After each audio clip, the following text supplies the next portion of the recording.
Се враќаме повторно во студиото на ТВ каналот ВИС со емисијата Визави, а како што рековме во првиот дел, наш и ваш гостин во оваа емисија е Славе Гошев, во овој втор дел како претседател на ракометниот клуб Струмица Зоми МКЕ, кој што реков дека оваа сезона испишува ни посветли денови на струмичкиот ракомет. Јас би го започнал со она што е допрва актуелно, тоа е ракометниот клуб на Македонија. Сабота 20 часот. Сабота 20, да. Така Металург јуниор и недела доколку го поминете Металург јуниор. Кои се вашите очекувања? Па добро, морам да признам дека имавме навистина добар ждреб. Од 4 екипи кои што влеговме во завршницата на ракометниот клуб, тоа се Вардар Про, Металург, ние како Струмица Зоми МКЕ и Металург јуниор. Благодарение на ждребот кој што се изврши во просториите на ракометната федерација, ни се падна да играме полуфинале со Металург јуниор, кој што реално е послаба екипа и по квалитет од нас и реално е нормално да се очекува да победиме и да влеземе во финалето, со што ќе испишеме навистина една историја за струмичкиот ракомет, да бидеме финалисти, а зошто не и победници на купот. Бидејќи финалето е финале, една од такмица, не секогаш оној што е на хартија подобар победува. Ние го докажавме тоа и со Вардар. Екипата на Вардар овде во Струмица. Вие бевте дел нели од публиката која што виде дека реално и да победевме немаше да биде незаслужено, бидејќи во најголемиот дел од утакмицата екипата на Струмица Зоми МКЕ беше таа која што го диктираше и играта и резултатот, така да се надеваме дека во недела во 18 часот во финалето ќе дадеме максимално се од себе и ќе направиме еден со самиот влез во финале, да не зборам со победата во тоа финале, историски успех за ракометот во Струмица. Во најмала рака, ако сте само финалисти, многу мина струмичани, имајќи во предвид и она позиција во плейоф завршницата, доколку иста екипа го освои и купот и шампионот, а тоа не е Струмица Зоми МКЕ, значи ли дека и при излезот на Европа ќе имате поквалитетно надпреварување? Не, сакам да ви кажем дека во ракометот, во машкиот ракомет има 3 европски купови, тоа е Лигата на шампиони, купот на ИХФ, нели на федерацијата и Челендж купот. Вториот и третиот пласиран после завршувањето на плейофот, нели на првенството, играат во ИХФ, победникот на купот исто така игра во ИХФ, шампионот се игра во Лига на шампиони, четвртиот во Челендж. Ние практично 90% сме сигурни освојувачи на третата позиција, потребно не е и за теоретски да бидеме трето место, победа против екипата на Пелистер наредната среда овде во спортската сала Парк.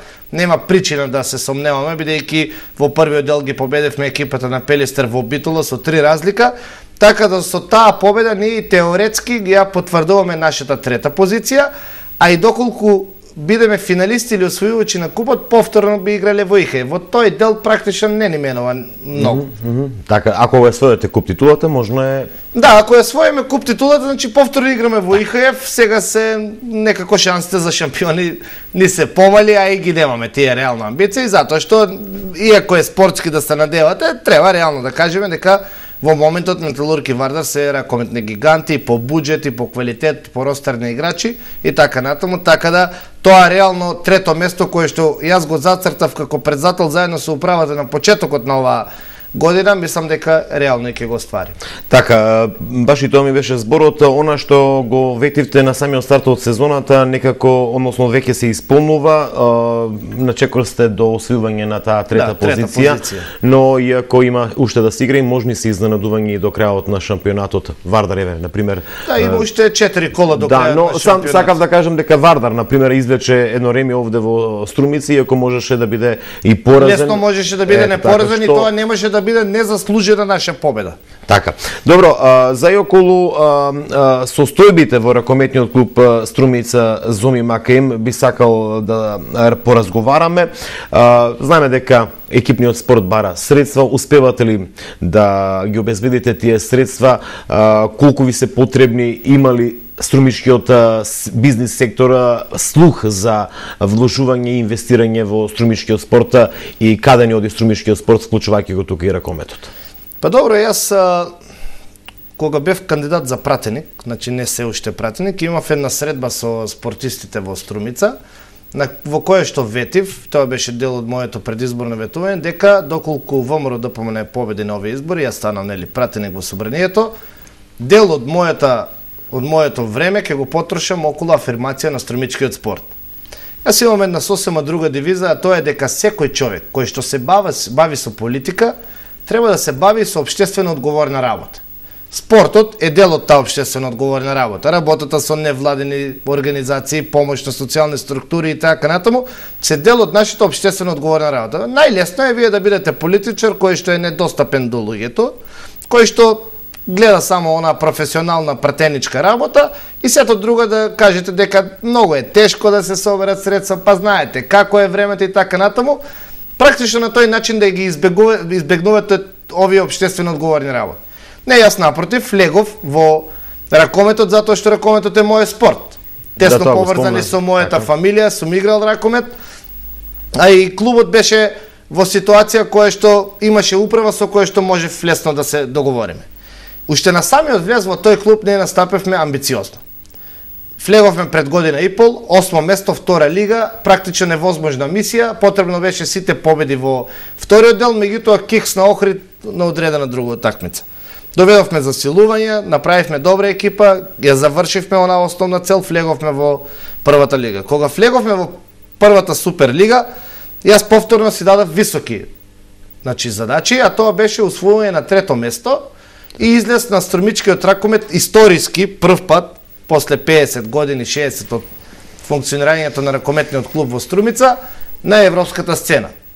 Веќе сме 2 недели пред крајот на шампионатот, уште 4 кола, 99% можем да кажем дека оној наш првичен план на управата на клубот и мој личен ќе се оствари и ќе се реализира и до година струмичани ќе може да гледат квалитетен европски ракомет, бидејќи оваа сезона, мислам престојната сезона. Да, престојната сезона кога зборувам, до година мислев на престојната сезона, значи тоа е некаде од септември, октомври во оваа 2013 година, престојната надпреварувачка сезона, ќе имаме шанси и дај Боже да имаме и среќа во ждревот, нели да не се погодат и квалитетни добри екипи, значи ќе го гледаме кремот на европскиот ракомет, нешто што представуваше и моја лична желба и ангажирање на сите луѓе во клубот како цел ќе се оствари.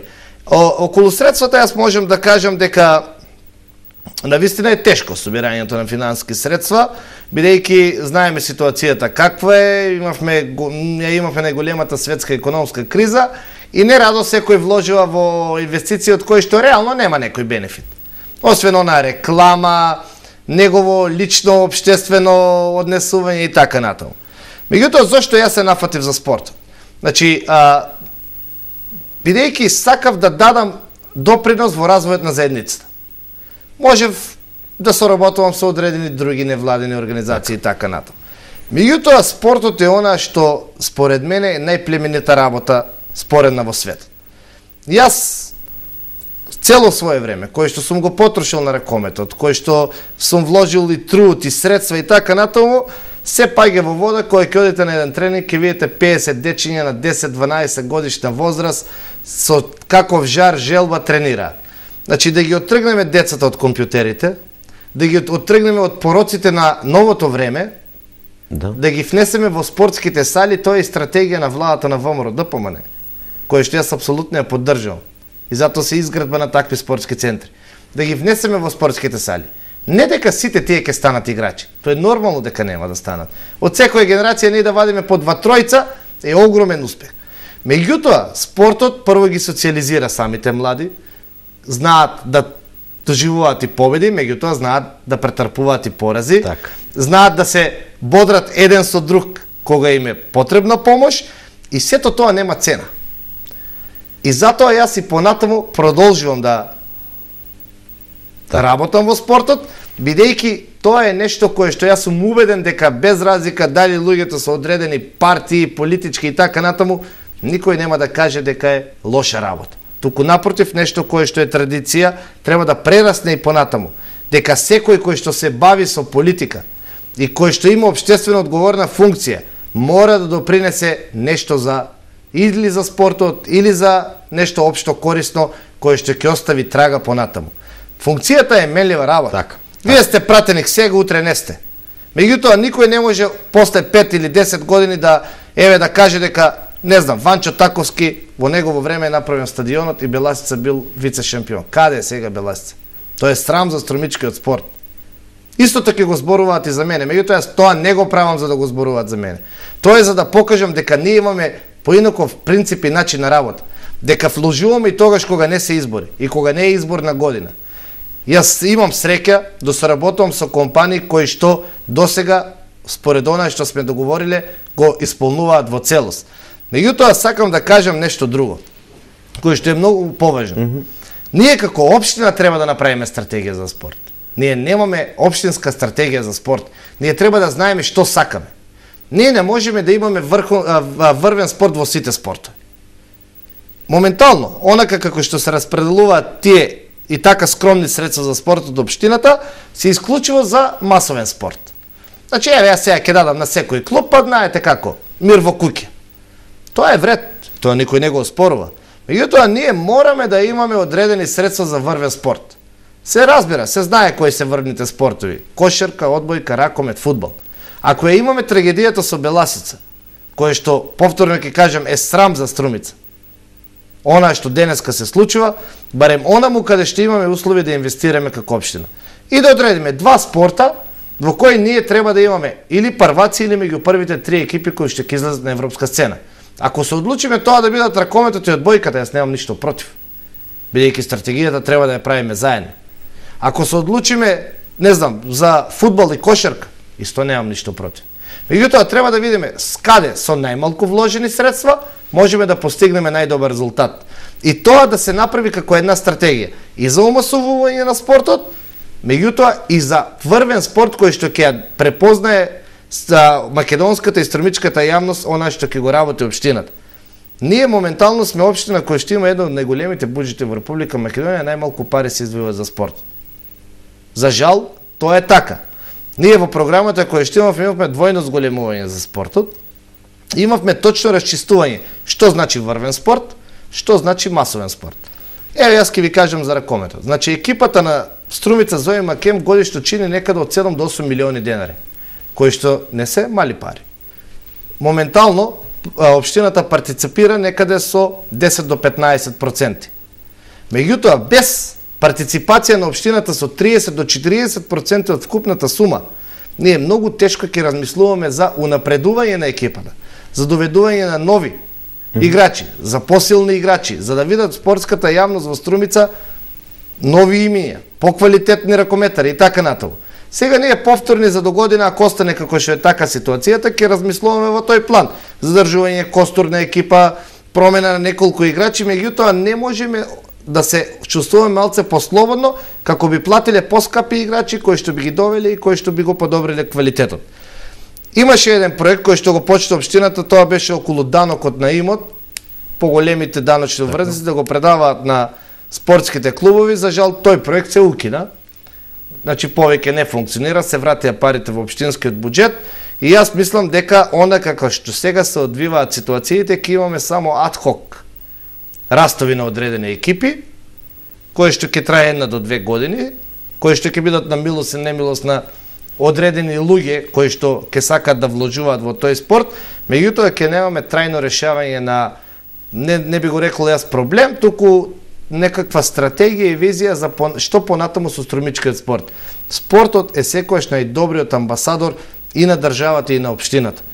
И спортистите се луѓето кои што се најдобри амбасадори. Земете на Србија, земете Хрватска и така натаму во најтешките моменти на нивното осамостојување, преку спортот беа препознаени од светската јавност. Потребно е и Струмица како општина која што е богата општина. Ние не сме сиромашна општина, ние имаме голем буџет. Поголем дел од средствата да се инвестираат во клубовите. И тука немам ништо против општината да си назначи и своји луѓе во управата. Како не би дошло, нели, нормално до злоупотреба на средствата кои што се доделуваат. Патем нашата управа која е составена од 18 члена не има од сите партии. И тоа не е тајна. И јас во клубот не сум влегол за да правам мој политички маркетинг. Тоа не ми е непотребно, ниту имам намера. И никаде, ниту во кампања, ниту претходно не сум го спомнал тоа. Сега кога значи го зборуваме за и околу стратегијата, рековте и за локалната стратегија, дали би можело да се размислови во функција по оној словенечки терк, кога дел од ДДВ-то се оди преку оние односно федерации за донирање средства на екипите. Може ли да се размислува и во таа насока? Значи вака, јас како пратеник сум и подпредседател на комисијата за спорт на ВМРО-ДПМН на централно ниво.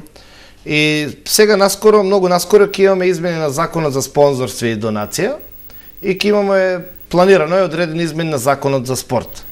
Ќе бараме начини како да ги стимулираме приватните бизнисмени да вложуваат во спортот, а за поврат на тоа да не биде само нивната реклама, туку да имаат и некој реален бенефит.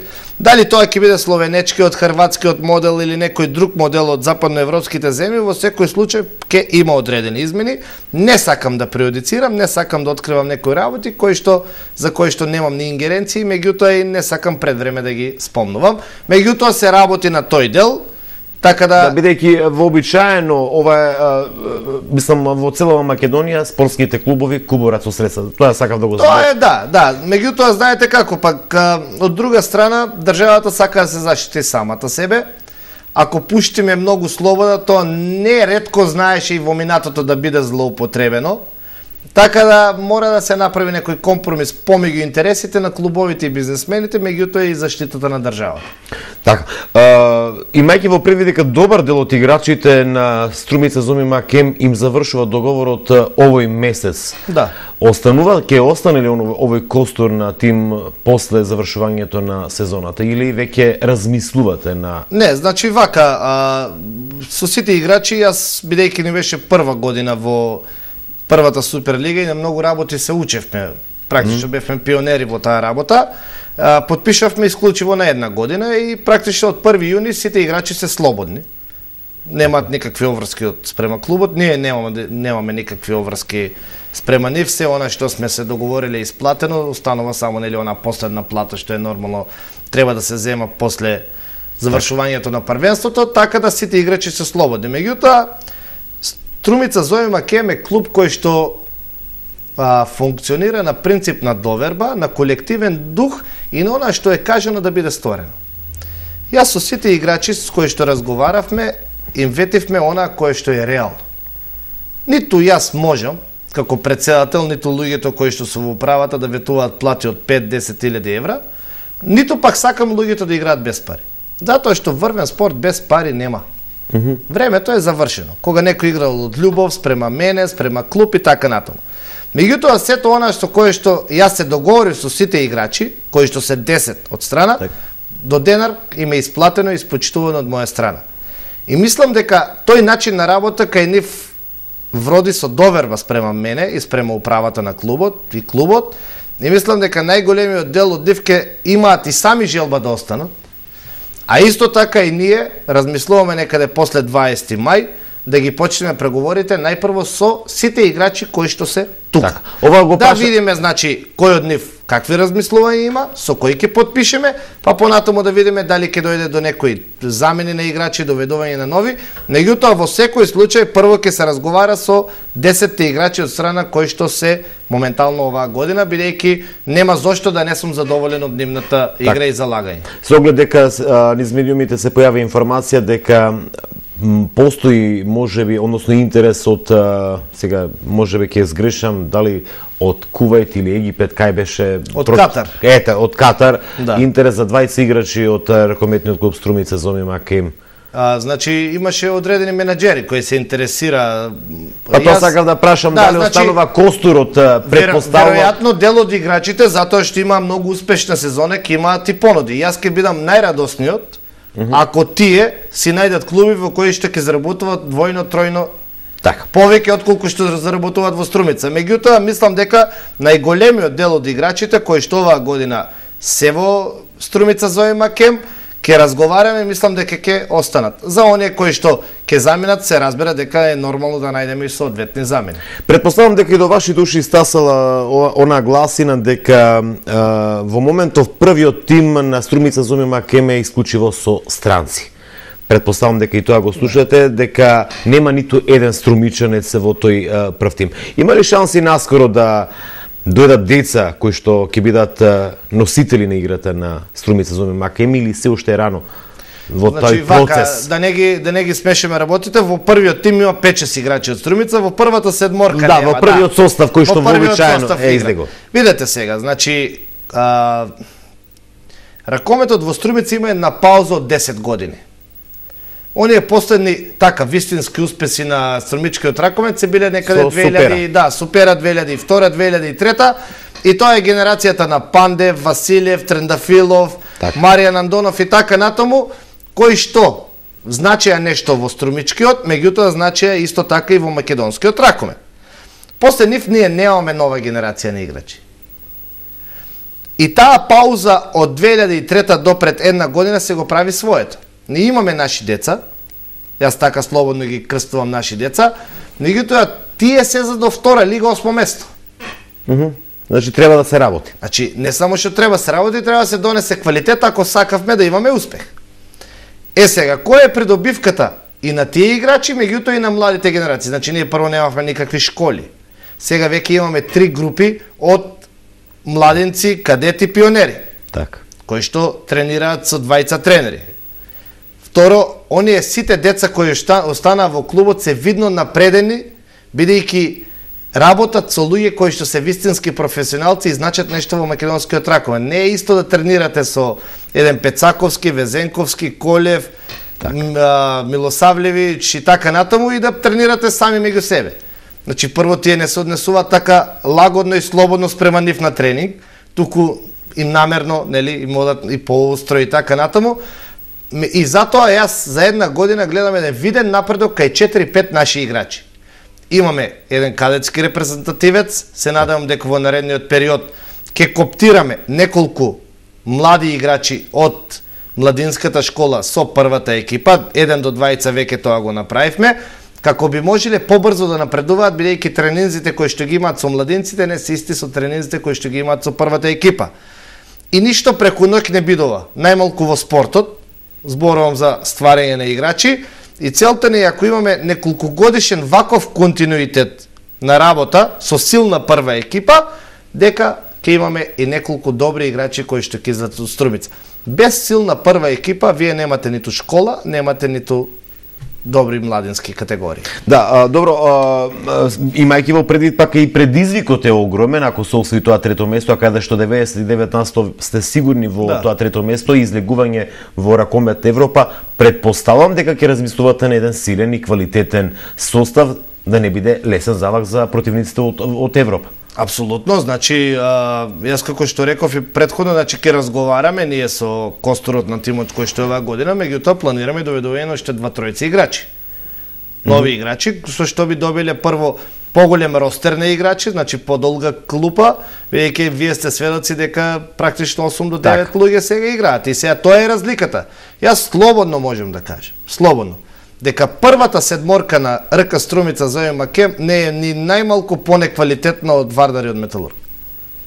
Ки ги земеме ако сакате и по позиции. Така. Крило како Ревас Чантурија нема никој. Бек како Пецаковски исто. Среден како Везенковски исто. Меѓутоа, разликата помеѓу нас и нив е што ти има 25, ние имаме 9 играчи. И тоа е проблемот. Значи, меѓутоа, тоа е пак благодарение на огромните буџети кои што ги имаат тие клубови. И тоа е нормално. Секој играч значи плата, значи храна, значи стан, значи дополнителни трошкови. Но и излезот во ракометна Европа... Меѓутоа, излезот во ракометна Европа ќе биде... Јас се надевам и еден огромен потник и на општината, меѓутоа и на стопанството во Струмица, да вложат во клуб кој што има успех. Знаете, вие може да барате средства за одредено спонзорство и да се борите за опстанок. Тоа не го оправдува средствата кои што сте ги побарали. Ние, затоа макотрпно работевме, уште првата година да ги оправдаме средствата кои што се вложени во клубот. И тоа го докажевме. Значи, ќе бидеме, се надевам со Бога напред, финалисти на куп и ќе бидеме освојувачи на трето место и излез во ИХФ. Поголем успех од тоа, нели, здравие. И се надевам дека и спонзорите кои што се сега, а и новите кои што веќе имаат најавено влез за наредната сезона, со доверба ќе ги дадат средствата во клубот, знаејќи дека никој нема да ги злоупотребува. Бидејќи јас не сум влезен во ракометот да заработувам. Јас сум професионален политичар, пратеник, кој што дава, а не зима. Разликата помеѓу нас и останатите можеби клубови и во градот и во државата, не зборам за сите, нели, е што ние таму не сме влезени да заработуваме за нас лично. Туку сме влезени да направиме нешто добро за градот. И таквиот пристап на работа мора да има резултат. Не може да нема резултат. Резултатот мора да биде видлив. И затоа велам дека можеби тој резултат кој што сега го имавме, историскиот успех, излезот на европската сцена ќе ги поттикне, нели, спонзорите околу поголемо финансирање на ракометот, а тоа во секој случај ќе значи поквалитетна екипа на Струмица Зоим Макен. А претпоставам дека и ќе дојде и македонската ракометна репрезентација овде во Струмица. Па сега да, со новото раководство на Ракометната федерација преговараме една утакмица да се изигра во Струмица, зошто да не, а јас и на последниот состанок кој што го имавме во Ракометната федерација реков дека се додека федерацијата работи во интерес на два клуба, Металург и Вардар, се дотогаш ние ќе немаме ракомет. Бидејќи не може центри како Прилеп, Битола, така, Богданци и така натаму да бидат на маргините на македонскиот ракомет. И центри кои што сакаат да работат, кои што сакаат да инвестираат, како што е Струмица Куманово, да бидат потиснати во втор план. Едноставно тоа не донесува до напредок на ракомет, не донесува до напредок на спортот, ако вие постојано фаворизирате еден град со две екипи. Верувате дека ќе успеете во тоа ваше... Па намерите и исказите кои што беа кажани од страна на новото раководство на Ракометната федерација ни дават надеж дека во тоа ќе успееме. Па сега, нели? Бидејќи нели ракометниот куп вие сакавте да дојде овде во Струмица заради афирмација на ракометот надвор од главниот град, но сепак организацијата на финалната група на ракометниот куп е една сосема друга приказна, која што на лицитација, но не само на лицитација, значи јас пред да почне лицитацијата го кажав следното, луѓе. Значи, еве главни фаворити за освојување на титулата се Металург и Вардар, не Струмица Зоим Макен. Можеби најчесто на неутрален терен да си ги одмерите силите. Зошто? Еве, јас ви гарантирам, ќе има директен пренос на телевизијата, значи, дека втората утакмица која што ние ќе играме со Металург јуниор ќе има не повеќе од 200 гледачи. Салата ќе се наполни за Металург и Вардар, после тоа ќе останеме само ние од Струмица и родителите на децата од Металург. И одредени страствени ракометни работници кои што сакаат да гледат. Ако се играше во Струмица, тоа ќе беше празник на ракометот и на спортот. Немаше да има место во салата 2 дена. Немаше љубител на спортот не само од Струмица и од околината кои што не сака да го гледат дербито меѓу Вардар и Металург. така. Меѓутоа кој што немаше да остане да не бодре и нас со јуниор. Па ние се надеваме дека ќе бидеме победници, па да не дојде да не бодри на недела во финалето без разлика дали ќе е Вардар и Металург. Тоа значише 3 утакмици, полна сала по 3000. Поголема афирмација од ова здрави. Така. Так. Меѓутоа, тоа е тоа, пропозициите на Ракометната федерација се такви кои што се оди на лицитација. Јас сакав да лицитирам, меѓутоа нормално да одредена сума, бидејќи ниту финансиите, ниту можностите не ни даваат да се расфрламе со такви средства. Во интерес на времето, последно моје прашање, кој го посакувате за противник во финалето? Па мислам дека неблагодарно од моја страна да ги давам тие прогнози, мислам дека Не, кој го посакувате? Игравте и со Металург, играте со... Можеби го посакувам Вардар, затоа што сакаме да му докажеме дека овој резултат кој што се случи во Струмица не беше случајност и тоа на нивни терен. Така. Господине Гошев, јас ви благодарам што бевте дел од емисијата Визави на програмата на ТВ каналот ВИС. Разговаравме и за политика, разговаравме и за спортот. Верувам дека Струмица Зоим Макен ќе испишува и понатаму нови успеси и едноставно ќе го привлече вниманието не само на македонската ракометна, туку и европската ракометна јавност. Благодарам господине Трајков, значи на емисијата, навистина времето брзо ни одмина. Јас сакам да ги поздравам сите ваши гледачи, сакам исто на крајот само да упатам еден апел дека канцеларијата за пратеници работи секој ден од 11 до 16 часот, веќе после изборите. било какви проблеми во било кој област, ги замолувам да дојдат, да се видиме, за да поразговараме, бидејќи ние сме тука заради граѓаните. Така, благодарам уште еднаш што бевте дел на програмата на ТВ каналот Виса. Вам, почитувани гледачи, благодарност за вниманието со кое што не следите. Пријатна вечер.